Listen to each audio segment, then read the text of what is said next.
very, very important at this juncture for our center's growth. Because our center's growth depends on our individual growth. If we don't individually grow, the center will never grow, even if we acquire 100 buildings. Why?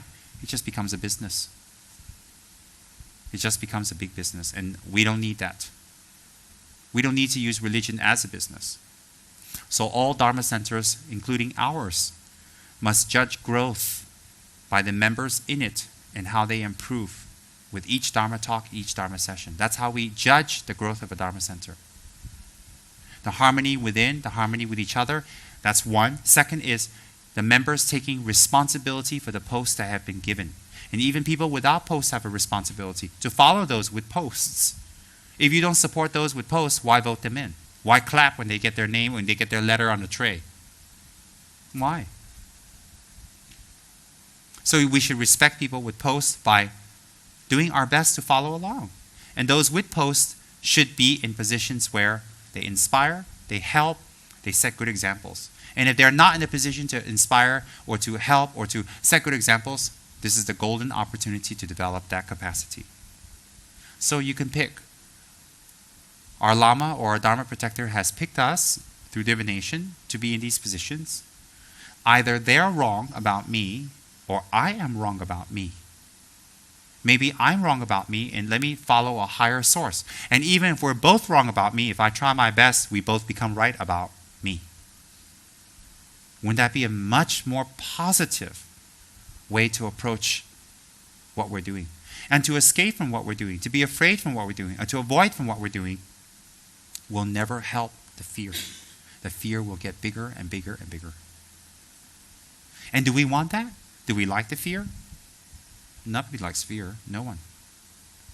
To avoid and to hide and to cower and to go away and to make up all kinds of eloquent excuses why I cannot, and praise everybody around me.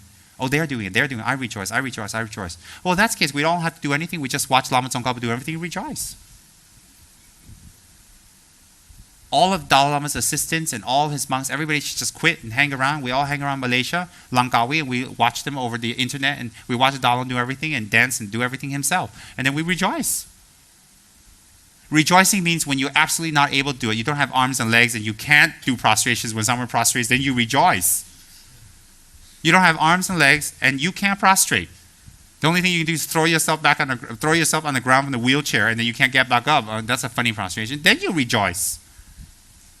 You can't recite mantras because, you got your tongue cut out in the Vietnam War, so you can't do any mantras. You see other people doing you rejoice. You rejoice. So if you're 120 years old and you can barely walk, and you got things wrong with your knee, your butt, your femur, lemur, whatever, your toes, you got arthritis, you got high blood pressure, you got diabetes, you can't see, you're nearsighted, you're farsighted,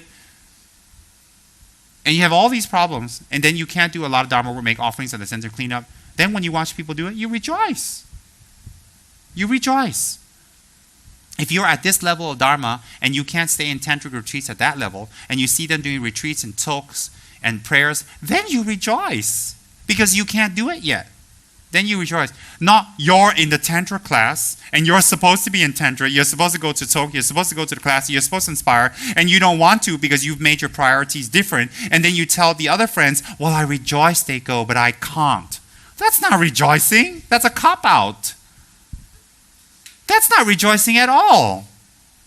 What kind of rejoicing is when you have a commitment and you don't hold it? Oh, please, there's 2 talks a month. That's 24 a year. You can't miss every single 24 talk and then say, I rejoice.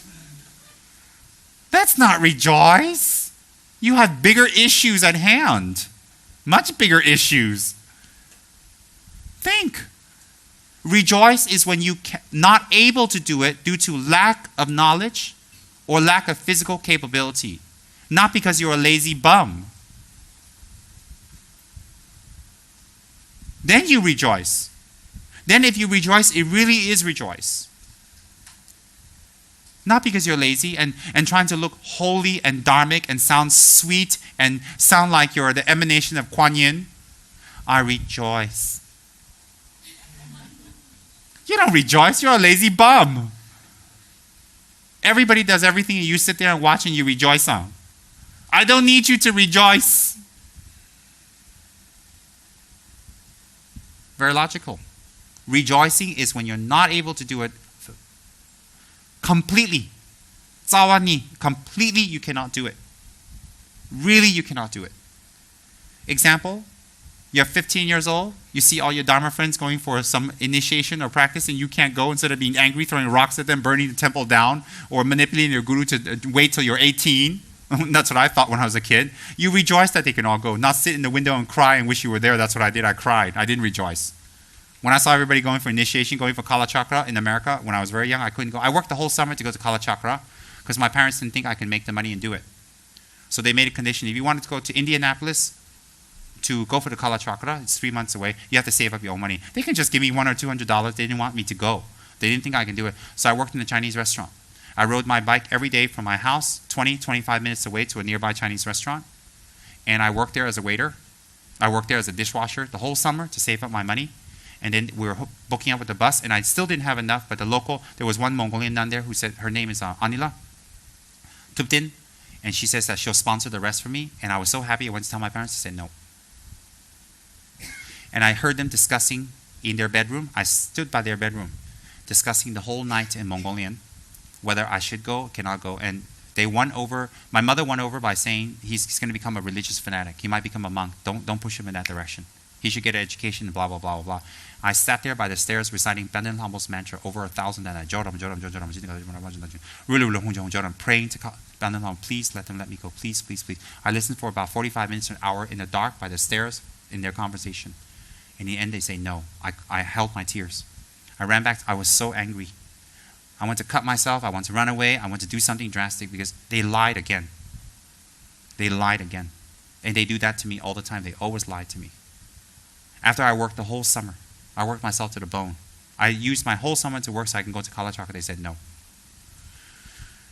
It happened a few times. And that's the kind of parents I lived with at that time. I mean, they thought it was best for me, but they disappointed a child because they always were inconsistent. Always. And they just said no, yes, just like that. How does it affect the child? Okay, never mind. I can't blame my neurosis on them, can I? Because what made me take the rebirth in their family, and what was the karma I created? It must resemble the result, doesn't it? So maybe in another previous life I was neurotic. So when I learned Dharma, I stopped hating my parents because I took responsibility for them.